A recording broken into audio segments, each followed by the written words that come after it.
What's up guys, welcome back to Seize the Speed for another video, and today I'm excited to say to the right side of me is a 2010 BMW 328i wagon, and not any ordinary 328i wagon. This is my new 328i wagon. Let's get into it. Why another BMW, you may ask, and I'm here to tell you that owning a BMW is like an abusive relationship.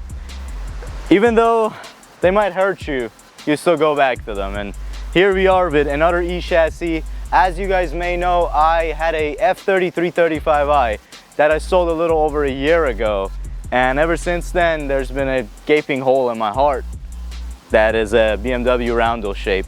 So when I saw this one, I kind of had to have it. And I'll let you know that I've owned, I believe, 4 E90s. I had an 08, 09, this is a 10, and I had an 11.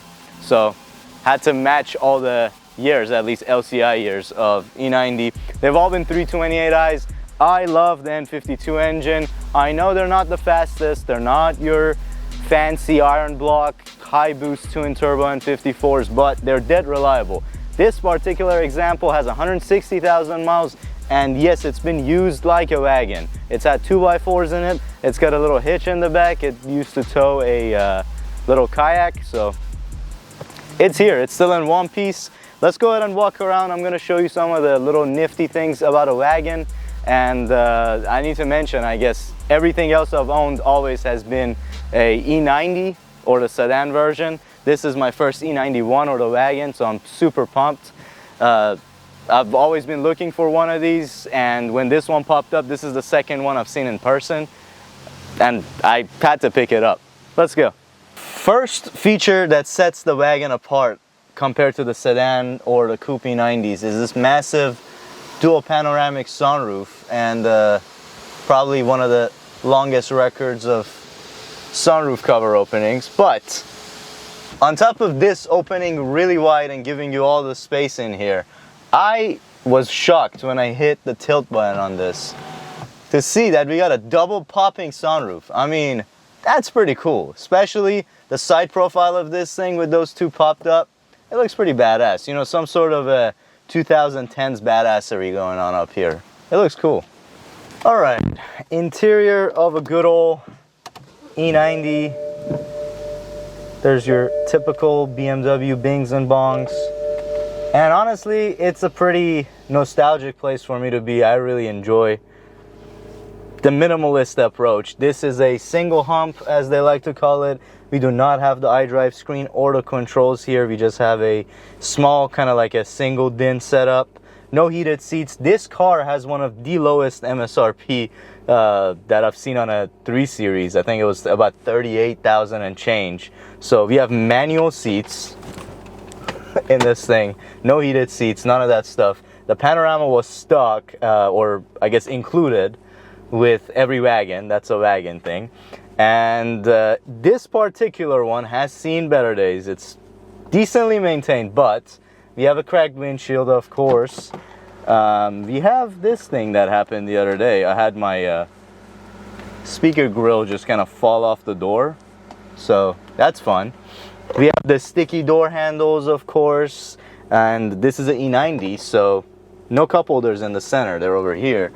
But let me go ahead and flex on other E90 owners real quick. I have 2 working cup holders. Aside that, it's pretty nifty, pretty clean, nothing really to write home about. Clean gauges, steering ratio to die for. I love how the rack feels on these cars, and I will rave about it when we're driving it here in a little bit. But let's go to the back, because that's where the party's at.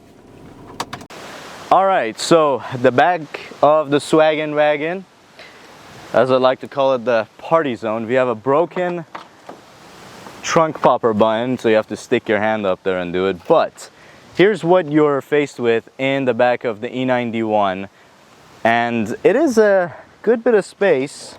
We have a tailgate pretty much on the back of a e-chassis. It's kind of fun to just hang out back here. You have carpet on the door or on the hatch. Pretty nice.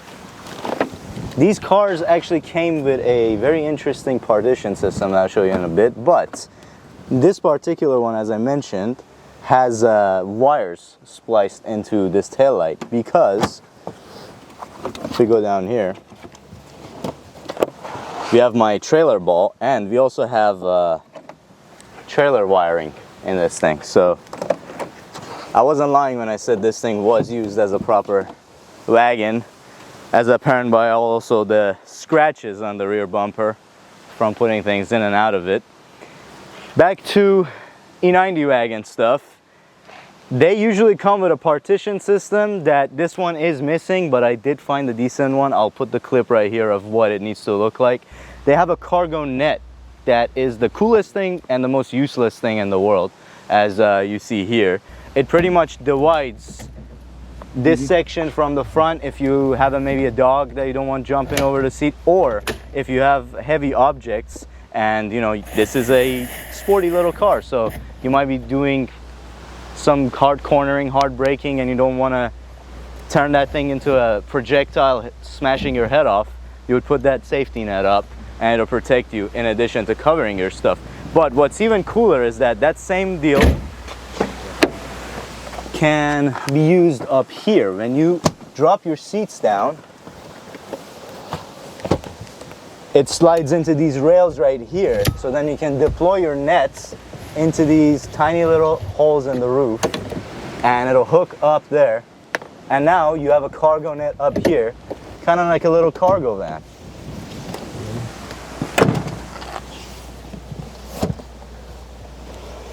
While we're back here, I want to show you one more thing.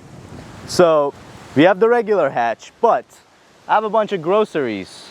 I need a way to put them in real quick, and voila, rear window pops up. And there are SUVs that don't do that nowadays, so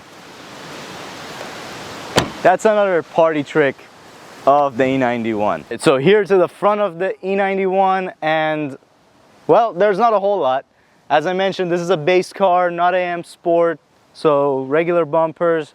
So pretty much it's a if you know, you know. These are the 2010 wheels. They are 16-inch wheels, so they're a bit on the smaller side, but they look nice.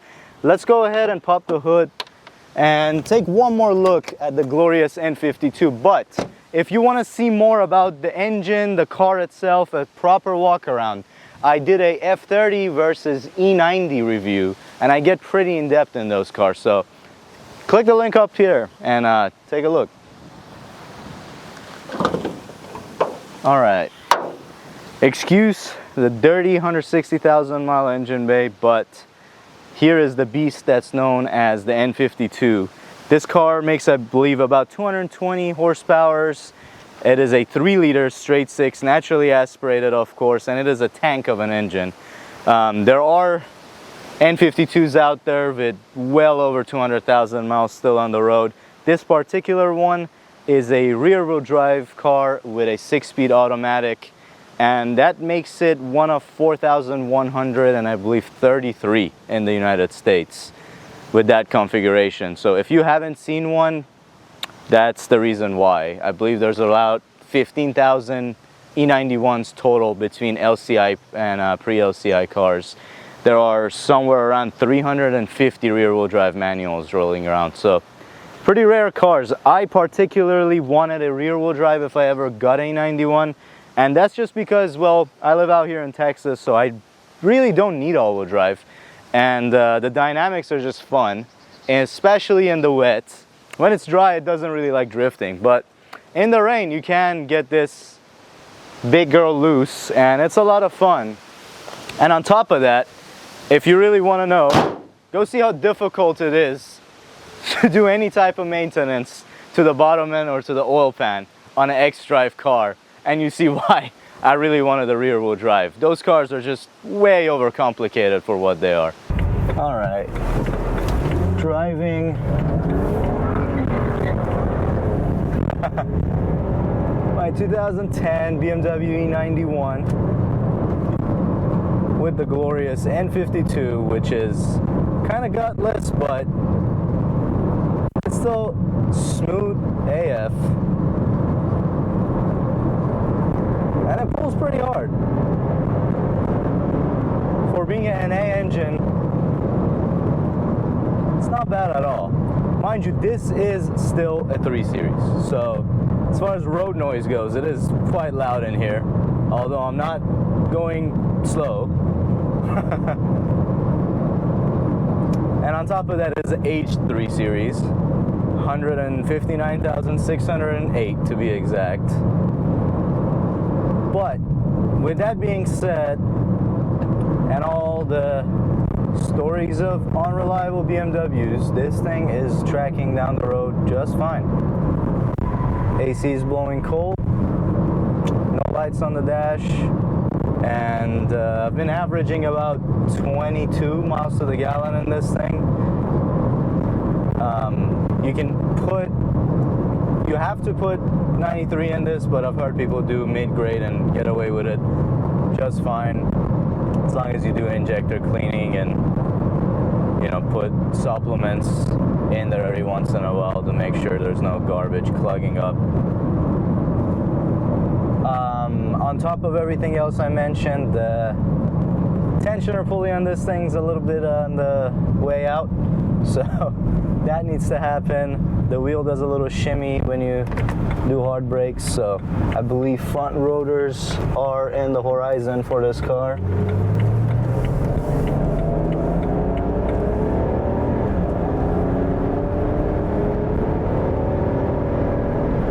God, I love that powertrain.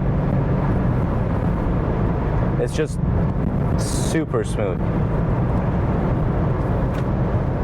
Put the transmission in sport, tightens the shifts. I believe it locks you out of overdrive too. Getting into a corner in this thing, a little oversteer, or that was understeer actually. The Wagon somehow has the same wheelbase, but you can feel the extra weight on the back compared to a regular E90. Oh, this guy's making a U-turn, so we're gonna let the wheel do its little dance and come to a stop. That sport mode on the transmission definitely helps with the shifts. Unlike the ZF8, these 6 speeds are nowhere near as intelligent as those cars, and you might ask why I don't have a manual. Well, as I mentioned earlier, there's not a whole lot of them, especially in rear-wheel drive, so that's why I ended up with this one, and I think I got a decent deal for it, for what it is. We'll see once I'm done doing all the maintenance and taking care of everything, how this thing actually drives and improves. But until then, I believe that is all I have for my new daily driver. I will be doing updates on it. You know, if you're not following me on Instagram, go ahead and check it out. It sees the speed on there, so you'll see a lot more of this car and my other daily driver, which is a diesel. Link up here if you want to see that. But that's about it, so thank you so much for watching. Thank you for sticking around this far. If you're not subscribed yet, consider doing that. Have a great day. Peace out, and I'm out.